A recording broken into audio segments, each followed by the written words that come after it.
Hello दोस्तों, नमस्कार। Welcome to my YouTube channel. आज हम डिस्कस करने वाले हैं शिपिंग इंडस्ट्री से रिलेटेड एक न्यूज़ है।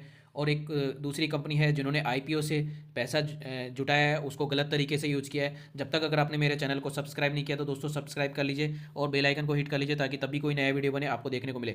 सब अभी हम स्टार्ट करते हैं। शिपिंग इंडस्ट्री से रिलेटेड क्या न्यूज़ है आपको देखने को मिल रहा होगा। जो अगले वीक में मतलब एक मैरीटाइम वीक होने वाला है, उसके अंदर गवर्नमेंट ऑफ इंडिया का जो प्लान चल रहा है कि 80 लाख करोड़ का वहाँ पे इन्वेस्टमेंट करने का प्लान चल रहा है। और वो पैसा जो खर्च किया जाएगा वो किया जाएगा, आपको यहाँ देखने को मिल रहा होगा, पोर्ट का डेवलपमेंट के लिए।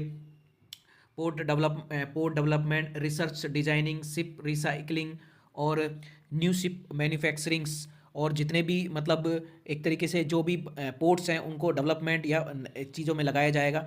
और इनका भारत का जो मिशन है प्राइम मिनिस्टर साहब नरेंद्र मोदी जी का, आने वाले 25 साल नेक्स्ट ईयर में 2047 तक आत्मनिर्भर भारत यानी कि सब चीज़ों में आत्मनिर्भर हो जाए। और यहाँ पे वर्ल्ड क्लास एक इंफ्रास्ट्रक्चर डेवलपमेंट करने का इनका प्लान चल रहा है। और जितने भी कंपनीज है शिपिंग से रिलेटेड, मझगांव डॉक है, कोची शिपयार्ड है, जीआरएससी है, एसर शिपिंग है, और भी हैं दो चार, उनको यहाँ पे डायरेक्टली इस चीज़ का बेनिफिट्स देखने को मिलेगा। और इनका जो प्लान है कि जो टॉप 5 नेशंस बनने के लिए इनका जो एम रखा है 2047 तक।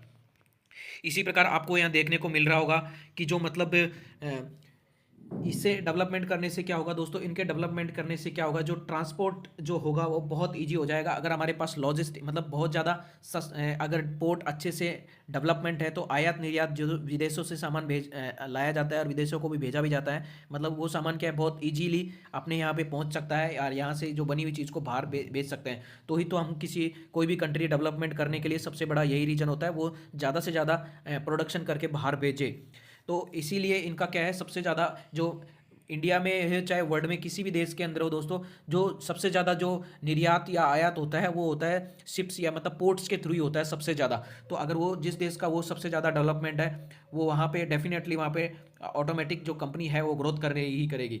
तो यहाँ पे देखने का इनका प्लान है कि 2047 तक विकसित भारत करने का पीछे सबसे बड़ा यही रीजन है। और इंक्लूडिंग यहाँ पे 1 trillion US dollar maritime investment का एक रोड मैप तैयार किया है। और आने वाले 25 साल के अंदर ये सेक्टर में बहुत ज़्यादा बूस्ट होगा। और इन्वेस्टमेंट भी आपको देखने को मिल रहा होगा, 80 लाख करोड़ का इन्वेस्टमेंट करने का प्लान चल रहा है। और वही कि पोर्ट डेवलपमेंट करना, रिसर्च करना, डिजाइनिंग, शिप रिसाइकलिंग्स और रिपेयर, इस तरीके से यहाँ पे एक इकोसिस्टम्स डेवलप करना ताकि बाहर से जितनी भी कंपनीज आती हैं उनका भी एक तरीके से जो बिजनेस है वो इजी हो सके।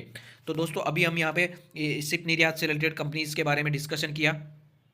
दूसरा हम जो आपको बताया था कि जो एक कंपनी है जिन्होंने क्या है आईपीओ के जो पैसा है उसके अंदर गड़बड़ी करी है। आईपीओ से जुटाया पैसा में हेर फेर का आरोप, सेबी ने कंपनी पे किया बैन और शेयर में लगा लोअर सर्किट 5% का। और कंपनी का नाम है निर्मल एग्री जेनेटिक्स। इन्होंने तेजी गिरावट देखने को मिली। क्यों देखने को मिली? क्योंकि जो इन्होंने जो आईपीओ से जो फंडिंग पैसा जो लिया वो उसको गलत तरीके से यूज किया, मतलब इन्होंने बताया कुछ और इन्होंने यूज गलत तरीके से किया। तो एज ए ये इन्वेस्टर्स के रिटेल इन्वेस्टर्स को के साथ धोखाधड़ी है। इसी प्रकार सेबी ने इस पर क्या बैन लगा दिया। तो इस उसके बाद में कंपनी का में क्या लोअर से लोअर सर्किट लगे जा रहे हैं। दोस्तों वीडियो अच्छा लगे तो लाइक करना और चैनल को सब्सक्राइब करना। धन्यवाद।